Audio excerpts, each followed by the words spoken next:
Hello, everybody, and welcome to a very special edition of Inside the Doghouse. Today, we are joined by two very special guests, but before we bring them in, let's set the scene. On March 30th against Yeshiva, the John Jay softball team had a 14-0 win over the Maccabees. Their starter, Julianne Graepel, tossed the first no-hitter for the Bloodhounds this season when she struck out 14 Maccabees in 5 innings of work. A few days later, April 2nd, in Pennsylvania against Valley Forge, it's Game 2. Ismael Tatis also tossed a no-hitter. He had a big day at the plate as well, striking out 4 on the bump to give John Jay the complete game sweep, and they join us now. I'm curious, Izzy, were you watching what Jules was doing, and did you feel you had to bring it into your own start? Was there any competitive juices flowing there? So it's funny because actually I definitely saw the post on Instagram and I definitely knew I had to start. So had a little competition and I made it happen. No, that's great to hear. Jules, let's talk about your game first. So you're up against Yeshiva. You guys have a healthy lead.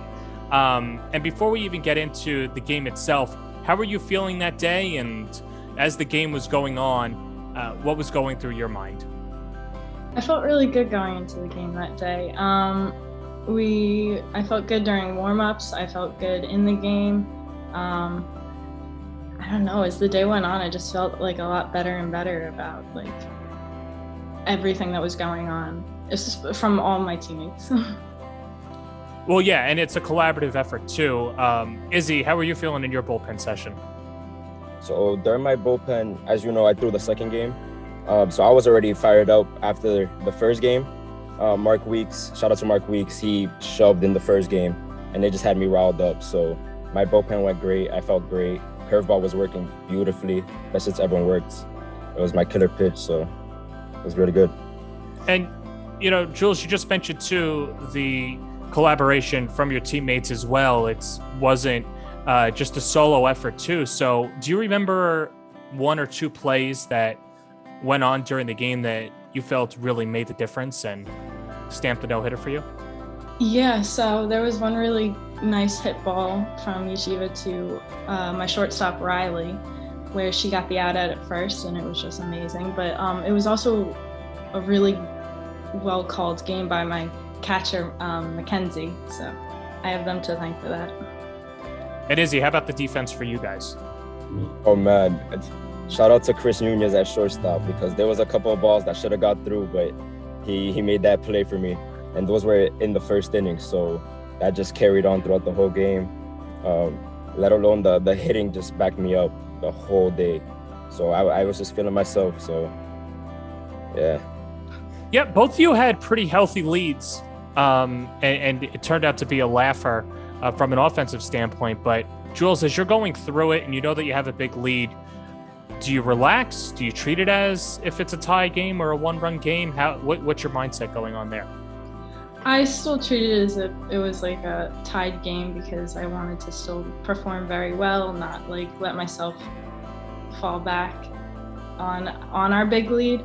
But yeah, I started working in some newer pitches and I realized that my rise ball was actually working very well, and it doesn't usually happen before, but it was just that day I was just working on those more other pitches that I have.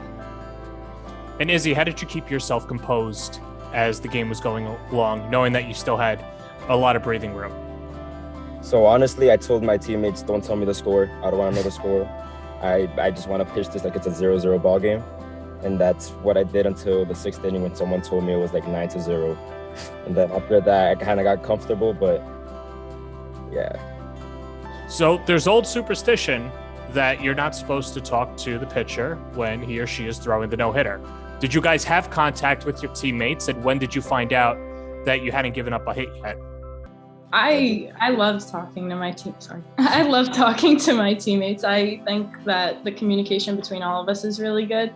None of us mentioned, though, that it was a no-hitter until the game was over, which I very much, it relaxed me a lot more because I was not as focused on throwing a no-hitter, but. So you went into the 5th inning knowing you had the no-no, or you didn't know?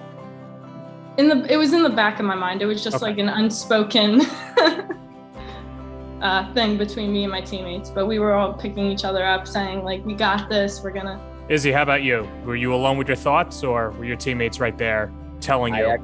No one actually told me, and I had no idea until the last out when everyone ran out to the mound, and I was confused, honestly. And that's when Coach Zucker came out. He was like, "Do you not know what you did?" I'm like, "No." He's like, "You just threw a no-hitter." I'm like, "No, I didn't." And that's when I found out after the last out. And what's that feeling like? Oh, it was crazy. I couldn't control my emotions, honestly. It was a surreal moment. Jules, I'd imagine it's pretty surreal, relieving, exciting, all of those emotions as well. Yeah, it was unreal.